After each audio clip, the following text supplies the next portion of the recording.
ఆ ఉద్యమానికి స్ఫూర్తి ఎవరంటే మీరే. ఎందుకంటే మీరు స్థానికంగా 75% స్థానికులకు ఉద్యోగాలు ఇస్తామని హామీ ఇచ్చారు. మరి ఎట్లా ఇవ్వరో చూస్తాం. రాష్ట్ర వ్యాప్తంగా పాదయాత్ర మొదలు పెడతాం, ప్రెస్ కాన్ఫరెన్స్ పెడతాం, రౌండ్ టేబుల్ పెడతాం. తెలంగాణ జాతికి, తెలంగాణ విద్యార్థి లోకానికి, తెలంగాణ నిరుద్యోగులకు అన్యాయాన్ని ఒక ప్రశ్న రూపంలో సంధిస్తాం. మీరు ఏ విధంగా న్యాయం చేస్తారో చూస్తాం. ఇక్కడ అశోక్ సార్ యొక్క పోరాటం కొనసాగుతూనే ఉంటుంది, కానీ ఎక్కడ ఆగదు. నేను ఆసుపత్రి పోతే ఎలాంటి అసౌకర్యాల మధ్య, ఎంత అసౌకర్యాలంటే ఏ రూమ్ పోయినా ఎక్కడ కూడా నిలబడే పరిస్థితి కూడా లేదు. స్మెల్తో కంపు కొడుతున్నట్టు సందర్భం. ఇవాళ మహిళలకు ఒక్క మహిళన్న కాంగ్రెస్ పార్టీని మాకు ఫ్రీ బస్ ఇవ్వండి, ఒక్క మహిళ మీ గాంధీ భవన్కి వచ్చి ఒక్కరిని అర్జీ పెట్టుకున్నారా? ఒక్క మహిళ ఉంటే ప్రూఫ్ చూపెట్టండి.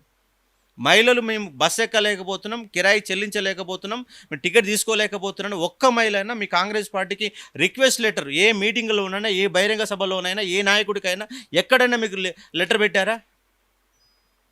ఎక్కడ తీసుకుపోతున్నారు రాష్ట్రాన్ని? మహిళలు అడగలేదు బస్ ఫ్రీ ఏమని. ఆ బస్సు ఫ్రీకి అయ్యే డబ్బులు ఆసుపత్రి పెట్టండి. మీరిచ్చే గృహజ్యోతి 200 యూనిట్ల కరెంటుని బడికి పెట్టండి. బడిని బాగు చేయండి, విద్యను బాగు చేయండి. మీరు ఇవాళ 6 స్కీములు పెట్టారు. 6 స్కీములలో 3 స్కీములు దండుగా మళ్ళీ స్కీములు, ఎవరు అడగని స్కీములు. గృహజ్యోతి ఎవరు అడగాల, తన కరెంటు బిల్లు తాను కట్టుకోగలుగుతాడు.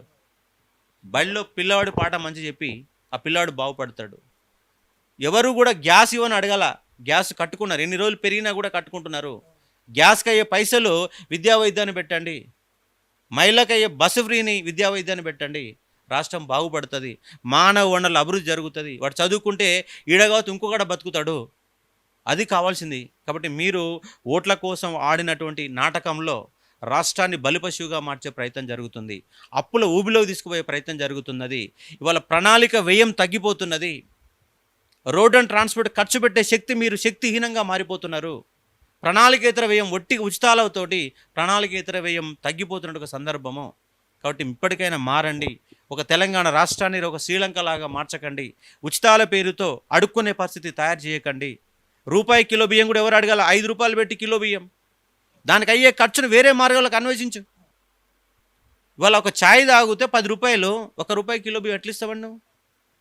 నిజంగా 1 రూపాయి కిలో బియ్యం సద్వినియోగం అవుతుందా? మళ్ళీ రీసైక్లింగ్ అవుతుంది. మళ్ళీ పట్టణాలు అవి కోళ్ళ ఫారంలోకి 10 రూపాయల కిలో రూపంలో వెళ్ళిపోతుంది. లేదా ఆ బియ్యాన్ని మళ్ళీ రీసైక్లింగ్ చేసి మళ్ళీ సన్న బియ్యం రూపంలో మారిపోతున్నాయి. 1 కిలో బియ్యం యొక్క వాల్యూ ఫర్ ఇయర్ 6,000 crores, 6,000 కోట్ల రూపాయలు. ఒక సంవత్సరం 6,000 కోట్ల రూపాయలు ఒక బడి ఖర్చు పెట్టే ప్రయత్నం చేయి. ఒకరేమో గుడి అంటారు, ఇంకోలేమో ఉచిత పథకాలు అంటారు, మరి ఇంకోటి అంటారు. కానీ వ్యవస్థను బాగు చేయాలా? ఓ విద్యార్థి లోకాన్ని నేను రిక్వెస్ట్ చేసేది అంటే ప్రశ్నించడం అలవాటు చేసుకోండి. ఈ ప్రభుత్వాలను మార్చండి. చదువు రానివాడు, ఏమి తెలియనివాడు, రియల్ ఎస్టేట్ వ్యాపారం చేసేవాడు, డబ్బులు ఉన్నవాడు, వివిధ రకాల బ్రోకర్ పనిచేసే వాళ్ళు ఇవాళ రాజకీయాలకు వస్తున్నారు. కాబట్టి నిరుద్యోగులు, చదువుకున్నవాడు, తెలివి ఉన్నవాడు, అవగాహన ఉన్నవాడు రాజకీయాలకు వచ్చే ప్రయత్నం చేయాలా, ప్రశ్నించే ప్రయత్నం చేయాలా. కాబట్టి సమాజాన్ని చైతన్యం చేయాలా. చదువుకున్న మనమే సమాజం గురించి పట్టించుకోకపోతే ఇంకెవడు పట్టించుకుంటాడు? ఇక్కడ వ్యవస్థలో మార్పు రావాలని కోరుకుంటున్నాను. ఇప్పుడు ఏదైతే 6 గ్యారెంటీలు అయితే వీళ్ళు ఇచ్చారో, ఇప్పుడు ప్రతి ఇంటికి అయితే గ్రాడ్యుయేషన్ స్టూడెంట్ అయితే ఎవరో ఒకరైతే ఉన్నారు. వాళ్ళకి జాబ్ ఇచ్చే ప్రయత్నం చేసి వాళ్ళ ఇంట్లో సిలిండర్ కానీ, వాళ్ళ ఇంట్లో కరెంటు బిల్లు కానీ, వాళ్ళ అమ్మ దారి ఖర్చులకు కానీ వాళ్ళు చూసుకుంటారు కదా. అది చేయకుండా ఉచిత అని చెప్పి ఇవన్నీ తీసుకురావడం ఇంతవరకు కరెక్ట్ అంటారు? కరెక్ట్ కాదని చెప్తా ఉన్నా. నేనేమంటున్నా, ఇంట్లో ఒక నిరుద్యోగికి వాడికి ఉద్యోగం, గవర్నమెంట్ ఉద్యోగం శాతం కాకపోతే ప్రైవేట్ రంగంలో నెలకు 30,000 40,000 రూపాయలు సంపాదించుకుంటే వాడు ఏం అడగాడు కదా. ఆ కుటుంబాన్ని వాడు పోషించుకుంటాడు కదా, తల్లిదండ్రులను పోషించుకుంటాడు. ఇండస్ట్రీలో చూసుకుంటే ఇప్పుడు చాలా ఉన్నాయి. స్థానికంగా 70% అన్నారు. 90% ఆంధ్ర కబ్జాలో ఫార్మా రంగం ఉంది. తెలంగాణ పిల్లలకు ఉద్యోగాలు వస్తలేవు. తెలంగాణకు వచ్చేది ఏంటంటే రోగాలు, పొల్యూషన్. తెలంగాణ ప్రాంతాన్ని పొల్యూషన్ అంటగట్టి ఏం అవసరం నువ్వు ఆంధ్రాలో పెట్టుకోరు. అది కంపెనీ తెలంగాణకి ఎందుకు రావాలను? నీ ప్రాంతం కాదు నువ్వు పెట్టుకో. ఎందుకంటే అక్కడ మార్కెట్ లేదు. సముద్ర తీరం అనువైన ప్రాంతం కాదు. ఒక్కరోజు ఒక ఎక్విప్మెంట్ తయారు చేసి సంవత్సరంలో తుప్పు పట్టిపోతుంది. కానీ తెలంగాణలో అద్భుతమైన వాతావరణం ఉంది. అంటే తెలంగాణ నీళ్లు కావాలా, తెలంగాణ భూమి కావాలి, తెలంగాణ వనరులు కావాలి, తెలంగాణ మార్కెట్ కావాలా. తెలంగాణ బిడ్డకు మాత్రం ఉద్యోగం ఇవ్వడు. అక్కడ అదే రేపు నేను ఎత్తుకోబోయే ఎజెండా. ఇంకోటిసారి ఫార్మా ఇండస్ట్రీలో నేను లైవ్గా చూసింది ఏంటంటే, నేను కూడా కొన్ని ఇంటర్వ్యూస్కి అటెంప్ట్ అయ్యాను. ఏం చెప్పారంటే స్థానికులకి కొన్ని ఉద్యోగాలు ఎందుకు ఇస్తలేమంటే అక్కడ జరిగే, అంటే ఇక్కడ మన ప్రాంతం కాబట్టి మనం రేజ్ చేస్తాం. ఆ రేజ్ చేస్తారనే అంశం మీద కూడా జాబ్లు ఇవ్వకుండా కూడా ఇప్పుడు చూస్తూ ఉన్నారు. అదే కదా మోసం, అదే కదా జరిగేది. అదే కదా పాలకులు మనోళ్ళే, కానీ లంచాలు ఇస్తోళ్ళు ఎవరు? ఫార్మా కంపెనీల యజమానులే కదా. ఆ డబ్బులు వరకు వస్తాయి, తెలంగాణకు వస్తాయి. తెలంగాణోడికి తెలంగాణ ఇస్తే వాడిని డబ్బులు ఎందుకు ఇస్తాడు? ఇక్కడ ఆంధ్ర కంపెనీలకు తెలంగాణ పాలకులు ఒత్తాసు పలుకుతున్నారు. కేసీఆర్ ఫ్యామిలీ అలాగే ఒత్తాసు పలికింది. ఆంధ్రోళ్లకు హైదరాబాద్ని దోచిపెట్టింది. కాళేశ్వరం ప్రాజెక్టుని దోచిపెట్టిరు, దోచుకున్నారు. ఆంధ్రోళ్లకు దోచిపెట్టారు, వీళ్ళు దోచుకున్నారు. ఇవాళ తెలంగాణ సమాజాన్ని అప్పుల కుప్పగా అడుక్కునే రాష్ట్రంగా మార్చక ప్రయత్నం చేస్తుంది. పేరిక మిగులు బడ్జెట్ అని అప్పుల కుప్పగా మార్చిన ప్రభుత్వం గత ప్రభుత్వం. వాళ్ళని వీళ్ళు అనుసరిస్తున్నారు. ఇక్కడ నిరుద్యోగ జాతిని నేను చైతన్యవంతం చేస్తా, నిరుద్యోగులందరినీ ఐక్యం చేస్తా. వాళ్ళలో చైతన్యం అయితే ఏ రోజైతే వస్తుందో అప్పుడు ఈ ప్రభుత్వాలన్నీ కంపల్సరీగా మన కాళ్ళకాడ రావాల్సిందే. వాళ్ళని నిలదీయాల్సిన పరిస్థితి కంపల్సరీ వస్తుందని భావిస్తూ ఉన్నాను. ఇంకోటి మీరైతే ఇప్పుడు హిస్టరీ ప్రొఫెసర్గా ఇట్లా లెక్చరర్గా అయితే ఉన్నారు. కానీ మీ వెనుక కూడా ఇప్పుడు ధర్నాలు చేయడానికి కూడా రాజకీయ కోణం ఉంది అని కొంతమంది అంటూ ఉన్నారు. రాజకీయ కోణం ఉంది, తనకు కూడా కొంతమంది కావాలని చేపిస్తున్నారు, మా గవర్నమెంట్ మీద వ్యతిరేక తీసుకురానికి చేపిస్తూ ఉన్నారని కొంతమంది అంటూ ఉన్నారు. మరి దాని మీద మీరేమి ఇచ్చే సమాధానం? మరి నేను గత గవర్నమెంట్ కూడా వ్యతిరేకం చేసినాగా.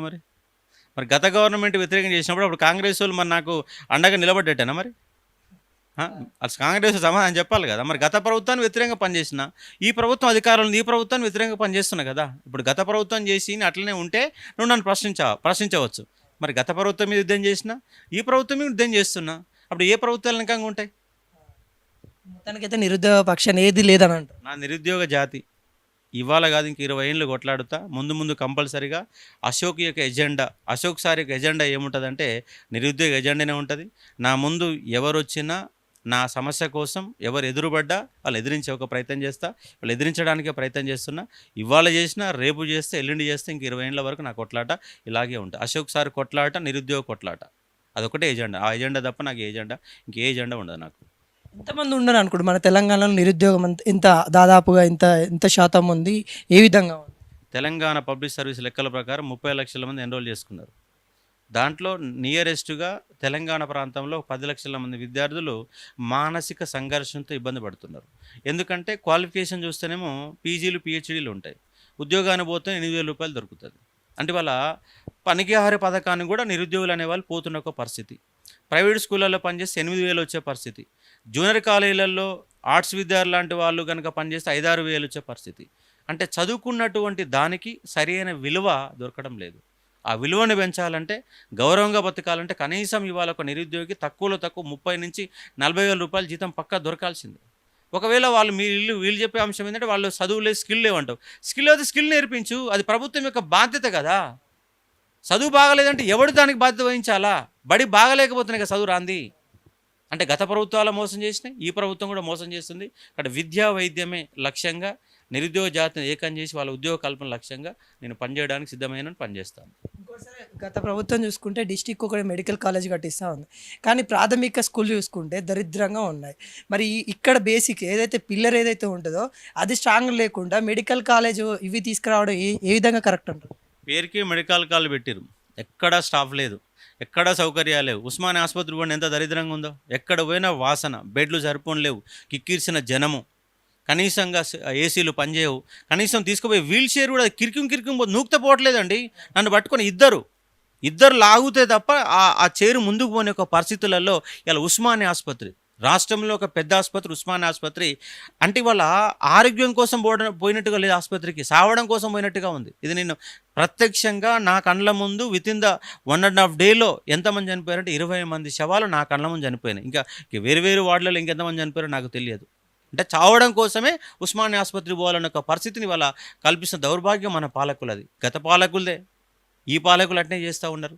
రేవంత్ రెడ్డికి ఇచ్చే అంశం ఏంటంటే, మీరు ఉచితాలు ఇవన్నీ కాదు, మీకు ఫ్రీ ఓడి వాళ్ళ పోయి ఉస్మానియా ఆసుపత్రి తిరుగు, ఫస్ట్ రూమ్ తిరగండి, ఒక గంట సేపు మీరు ఏం చేయొద్దు, ప్రతి రూమ్ తిరగండి, అక్కడ రోగులతో ఒకసారి మాట్లాడండి, ఒక 100 కోట్లు కనీసం ఇమీడియట్గా ఇవ్వండి, ఇచ్చి మినిమం సౌకర్యాలు కల్పించి ఒక ప్రయత్నం చేయమని నేను డిమాండ్ చేస్తూ ఉన్నాను. కాబట్టి ఉచితాలు వద్దు, కాబట్టి ఏదైనా కూడా ఉచితంగా ఎవరికి ఇవ్వద్దు.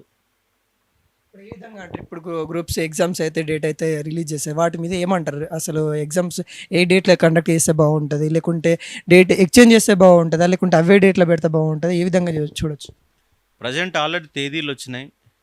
గత 2 సంవత్సరాలుగా వాయిదాలు పడ్డాయి. గత 2 ఏళ్లుగా చదువుతూనే ఉన్నారు. ఇంకా తేదీలు ఎక్స్టెండ్ అనేది ఉండవద్దు, ఉండకూడదు. అదే తేదీలలో ఎగ్జామ్ జరగాలని నేను ప్రధానంగా కోరుకుంటా ఉన్నాను. కాబట్టి ఎగ్జామ్ డేట్లు వచ్చినాయి. ఆడ పోస్టులు ముందల కనబడతా ఉన్నాయి. ఇంకా పోస్టులు పెరిగితే ఇంకా ఎక్కువ మందికి న్యాయం జరుగుతుంది. కాబట్టి విద్యార్థులు అనే వాళ్ళు ఇక బయటికి వెళ్ళకుండా చదువుకోమని రిక్వెస్ట్ చేస్తూ ఉన్నాను. ఎందుకంటే గ్రూప్ 1 ఉంది, గ్రూప్ 2 ఉంది, గ్రూప్ 3 ఉంది. డిఎస్సి పడింది. ఎక్కువ మంది ప్రభావిత వర్గాలు అయితే ఎక్కడైతే ఉన్నాయో ఆ వర్గాలు చదువుకోమని చెప్తా ఉన్నాను. పోస్టులు పెంచడానికి మాత్రం మీరు సోషల్ మీడియాని వేదిక చేసుకొని ముందు పోయే ఒక ప్రయత్నం చేయాలని కోరుతా ఉన్నాను. ఇంకోటి బల్మూరి వెంకట్ అన్న గారు అయితే మీ దగ్గర రావడం అయితే జరిగింది. ఎప్పటివరకు గవర్నమెంట్ దృష్టికి తీసుకెళ్తా అని చెప్పారు. మీకు ఏమైనా సమాచారం ఇచ్చారా మళ్ళీ తర్వాత కానీ నిన్న కానీ ఈరోజు కానీ? తీసుకుపోతామన్నారు. మేబీ ఈ 3-4 రోజులలో అది జరగవచ్చు అని అనుకుంటా ఉన్నాను. అది జరిగి చర్చల ద్వారా సఫలమైతే ఓకే. చర్చల వల్ల సఫలం కాకపోతే నా యుద్ధాన్ని మళ్ళీ మొదలు పెడతాను. నిరుద్యోగులందరినీ ఏకం చేసి మళ్ళీ ఏదైతే సమస్యల్లో ఆ సమస్యల ఎజెండా మీద ముందుకు పోయే ఒక ప్రయత్నం చేస్తాం. ఆపే ప్రసక్తి అయితే లేదు. అవి కంపల్సరీగా మీరు ఎన్నికలు దగ్గర పడుతున్నాయి కాబట్టి న్యాయం జరుగుతుందని భావిస్తూ ఉన్నాను.